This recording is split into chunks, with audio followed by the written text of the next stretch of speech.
She is not my biological mother, and I will never associate with her again. At the wedding ceremony of the daughter who I had raised for over 10 years, such words were spat from her during her speech on that glorious stage. Is this her way of repaying me for raising her all these years? Yet, I had somehow known deep inside me that this day would come. Strangely, no tears came. When I smiled and said, "I was waiting for this moment," my daughter let out a surprised, "Huh?" unable to grasp the meaning of my words. My name is Catherine. I met my husband, Bob, at the hospital. He had come to the hospital but was crouched in pain near the premises. I found him and helped him into the hospital. It seemed that he had developed a stomach ulcer due to stress, and when he recovered, he said he wanted to thank me properly. I told him helping others was a given opportunity and that he didn't need to thank me, but he insisted, so I agreed to let him treat me to a meal. Upon talking, I learned that his name was Bob, and he told me he was having a hard time in his daily life and stress had piled up from all the chaos. When I asked what the stress was about, he told me that his wife had found another man and left him. I felt a slight sense of guilt wondering if I should be hearing all this, but maybe he really wanted someone to listen to his troubles. He shared a bit about his family situation with me. He had a 5-year-old daughter, but about a year ago, his wife started to neglect looking after their daughter. Despite leaving their daughter alone at home, every time Bob would contact her, she'd reply, "I'm at home with our daughter." Because of this, Bob, who sometimes left work early, believed his wife's words until he found his daughter home alone. Apparently, his wife would leave their daughter alone and go out, and even when Bob contacted her after finding their daughter alone, she still claimed, "I'm at home with our daughter." He started to become suspicious. Sure enough, his wife had been seeing another man, and while leaving their daughter to fend for herself, she was out dating. When his wife found Bob, who came home early, spending time together with their daughter, she made an excuse saying, "I made her to take care of the house just this once." But, when their daughter said, "Mom went out with a new daddy again today," there was no more room for excuses. Confronting his wife about this, she defiantly abandoned Bob and their daughter, saying, "I don't need you too. I want to live freely," and left their home. Although he wanted to pursue his wife for her wrongdoing, it seemed like she ran away with her lover, so it was impossible. Moreover, it was only suspected that she was having an affair, she hadn't admitted to it, and there was no evidence. Suddenly abandoned by his wife, Bob was left to take care of their daughter while managing household chores and work. He was working to his limit. However, even at his workplace, there were some co-workers who were almost his rivals that spread rumors around saying, "His wife ran away because there must be something wrong with Bob," making him feel uncomfortable. His in-laws also blamed him for his wife leaving, and his own parents, who lived far away, told him, "Don't rely too much on us." It seems all this stress built up and led to his stomach ulcer. Thinking that he must have been suffering without anyone to listen to him, I decided to listen to his story till the end. When I heard about his job, I told him that I might know of some job openings in his field, which surprised him. The fact that I had connections in his line of work might have been fate looking back now. At the time, I had no thoughts of marrying him, but I did want to help him, so I introduced him to a new job and he quit his previous stressful workplace. As he had a stomach ulcer, everyone in his new workplace was very considerate, and I think it was much easier for him to work there. After he got accustomed to his new job, he once again said he wanted to thank me, so we ended up going for a meal together again. He expressed his sincere gratification at the meal. Beside him was a little girl. He said he couldn't leave the child alone and go out, which I understood, so we all had a meal together. That girl was Ally, who would later become my daughter after Bob and I got married. She seemed quite shy, hiding behind her father, Bob, and looking worriedly at me. I smiled at her, trying to reassure her, saying, "There's nothing to be afraid of," and tried to start a conversation. By the time we finished our meal, Ally had warmed up to me. After that, we started seeing each other more frequently, and I think both Bob and I may have felt a mutual attraction. "I want to marry you, Catherine." It seemed he had already completed the divorce with his former wife. This was because after his ex-wife was gone, Bob's in-laws has started to prepare filing a divorce of Bob and his ex-wife. The process seemed legitimate, so without any doubts or second thoughts, Bob filed their divorce. Bob was very concerned about being a single father, but still passionately expressed his desire to marry me. I can't deny I was attracted to him too, so I accepted his proposal. Since Ally had also become fond of me, I thought we'd be able to live together just fine as a family of 3. Sure enough, life with the 3 of us went smoothly. Well, until Ally entered high school and some time had passed, that is. I believe we got along well, even though Ally and I were not related by blood. I even had the confidence that I cared for Ally more than her biological mother. I wouldn't leave a small child alone to go on dates with a man who wasn't my husband. If the former wife had planned to introduce the man to Ally as her new dad, she probably planned to get divorced and take Ally with her. But she left, abandoning Ally as well. I was determined to care for Ally more than such a person. However, it seems like whether my feelings were being fully conveyed to Ally was another matter. The incident occurred when Ally became a high school freshman. Ally came home and went upstairs to her room without saying I'm home, so I called out, "Welcome home," from downstairs, but there was no response. Worried that she might be unwell, I went upstairs and asked, "Welcome back. You didn't respond, are you not feeling well?" But she glared at me, saying, "Hold on. You didn't even knock, can you not enter my room? I think you're being insensitive." And she yelled at me. The door was half open, so I thought it was unnecessary to knock and spoke to her directly. Admittedly, it was wrong of me to peek into her room without knocking and speak to her. I apologized, saying, "I'm sorry. I was just worried." But I don't think it was something for Ally to get so angry about. Even after I apologized, she didn't calm down and instead kicked me out of the room, saying, "Just get out." From this point on, Ally's attitude towards me worsened. My attitude towards Ally remained the same even in front of Bob, and when Ally spoke harsh words to me, Bob also chastised her, saying, "Ally, you shouldn't speak that way to your mother." But Ally retorted, "She's not my real mother. We're not biologically related," leaving both me and Bob at a loss for words. Bob and I discussed what to do, but we were both shocked by Ally's sudden change and could only think, "It must be a teenage rebellion. It should calm down eventually." So we had no choice but to wait for Ally to calm down.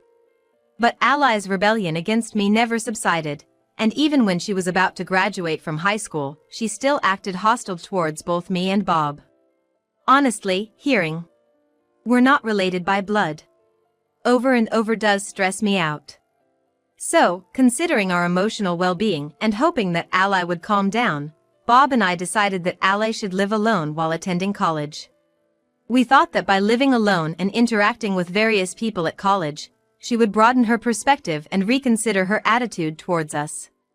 Well, that didn't happen. But I think that no matter what we said to her at that point, she wouldn't have changed her mind. At this point, Ally had already fallen into that woman's trap. Even after graduating from college, Ally rarely came home, as if she still hated Bob and me. We wondered when we would reconcile when one day, Ally brought a man to our house. His name was Thomas, and he had been dating Ally for 3 years and was now her fiancé. Neither Bob nor I expected such a happy announcement, so we were thrilled. When Ally and Thomas came home, we ordered takeout sushi and I think we must have looked quite excited from Thomas's perspective. Ally had been watching us with a slightly cold gaze, but I think there are few parents who wouldn't rejoice at their daughter's wedding announcement. Even if there's no blood relation, the feeling is the same. We were sincerely happy and joyful for their wedding. So naturally, I was moved at Ally's wedding too. On the wedding day, I entered the venue with Bob. As the parents of the bride, we took our seats and when I saw Ally in her wedding dress, I was so moved that I couldn't help but shed tears. The wedding proceeded steadily without paying heed to my emotions. Listening to Thomas, the groom, expressing the deepest gratitude to his parents, I almost teared up again, even though I'm not his mother. At this rate, I thought I might cry during Ally's speech too. With that thought in mind, I watched Ally step up to the microphone. Then, our eyes met. I was startled because I thought she might not care about me since we're not related by blood. Could she possibly have something to say to me? As I waited anxiously, she began to speak shocking words. I have something I want to say at this time. It's about my mother. Everyone present probably expected her to express gratitude towards her mother. The woman who is currently claiming to be my mother is not my biological mother. Moreover, she deceived my real mom and married my dad. Even though my dad and this woman were the ones who had an affair. They've always said that my mom cheated and left. This was simply not true. But among the attendees, there were people who didn't know us well, so they might not know whether Ally was telling the truth or lying. There was a stir among the suspicious guests. Bob and I were so dumbfounded by the turn of events that we couldn't rebut her. She must have thought everyone would believe her words, because she declared, I have no intention of remaining a family with these despicable people. My mom is a stranger to me, not related by blood. I will have nothing more to do with her. I declare that here. Seeing her make such a declaration, the groom, Thomas, seemed confused. It's understandable. She was denying us as her family and declaring her severance on such a happy occasion. Even if we really were the worst kind of people and she wanted to cut ties, there was no need to tarnish such a joyous event. I never thought Ally could be such a foolish girl. I could feel my love for Ally and the joy of her marriage fading away. I've been waiting for this moment. I had been on edge, thinking I must be recognized by her as a mother and striving to be a good mother. But that wasn't the case.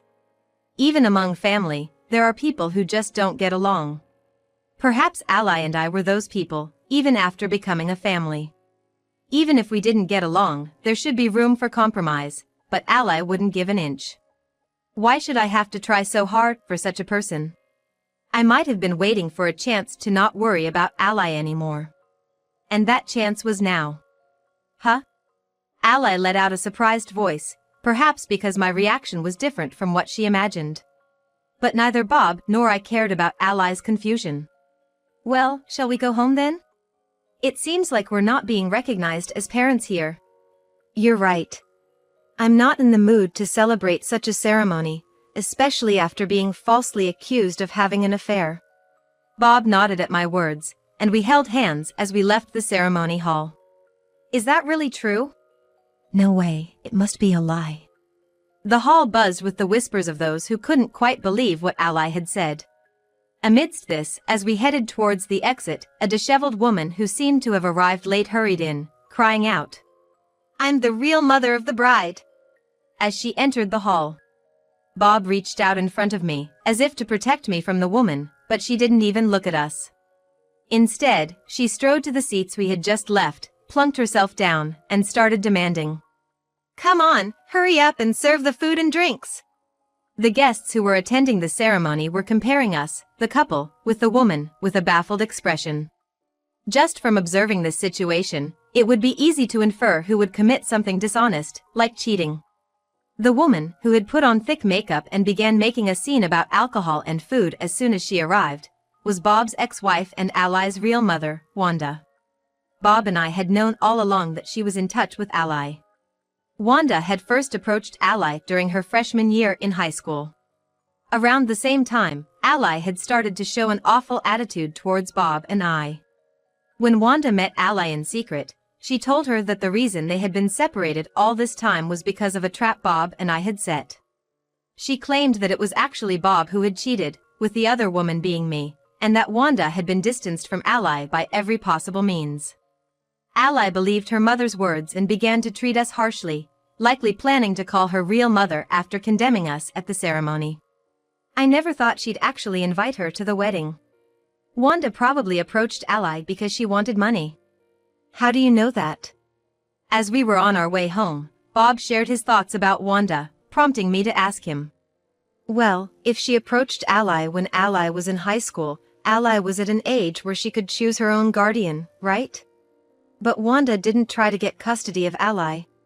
That's because she didn't have the money to send Ally to college. She must have thought she'd have us cover that. So Ally, being told this by her mother, decided to rely on us for financial matters. And she was probably thinking of cutting ties with us as soon as the expensive wedding was over. Talk about being cut off in the middle of a wedding. We sighed together, astonished. Ally probably has not realized what she has done yet.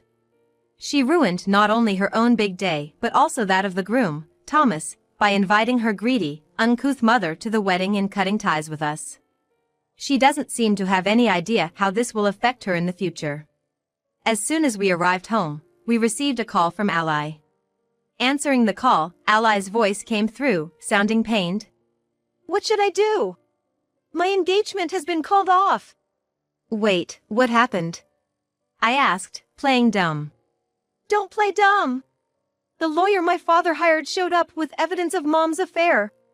On the way home, Bob had been in contact with a lawyer he had consulted, but I didn't expect that he has sent the lawyer to the wedding. In truth, it wasn't until this past year that Bob had really found out about Wanda's infidelity. Until then, we hadn't been able to hire a private investigator due to Ally's college expenses. But once Ally graduated from college, we had some extra money. After that, we hired a private investigator to dig deeper. The affair was something that happened a long time ago, but it turned out that Wanda and her then-affair partner were still living together. However, he had grown tired of Wanda's money-grubbing personality and her expectation that their daughter would support them if necessary. He agreed to provide evidence of their affair in exchange for Bob not asking for compensation for emotional distress. Once he handed over the evidence of the affair, the man disappeared. With the man who had been supporting her now gone, Wanda must have panicked and came to her own daughter's wedding, trying to re-establish her position as a mother. Well, showing herself in such a state backfired, to say the least. Having nowhere else to run, Wanda reportedly clung to Ally's wedding dress and begged for her help. The groom's family, who had watched Ally defend her adulterous mother and insult and cut ties with her father and I who had raised her, must have decided to call off the wedding, saying, "We never thought she was that kind of person." Upon hearing that, I let out a heavy sigh and said, "Isn't all of this self-inflicted, Ally? If only you had trusted us enough to talk to us before trusting your real mother, we could have proved that we were not having an affair. Weren't you the one who one-sidedly despised us and severed ties? We consider you a complete stranger now, so please never contact us again." I hung up the phone. Naturally, Ally never ended up marrying Thomas, and she ended up having to pay the full cost. Moreover, she now has her real mother as her burden, so she seems to be in quite a predicament. Since she had invited her colleagues from work to the wedding, her misdeeds have become well known, and she's in an uncomfortable position. But she can't quit because she needs the money. As for us, we moved without telling Ally. We thought that she might come to rely on us someday because she knows the location of our old house. Now, we live peacefully in a tranquil location, having forgotten about Ally and Wanda.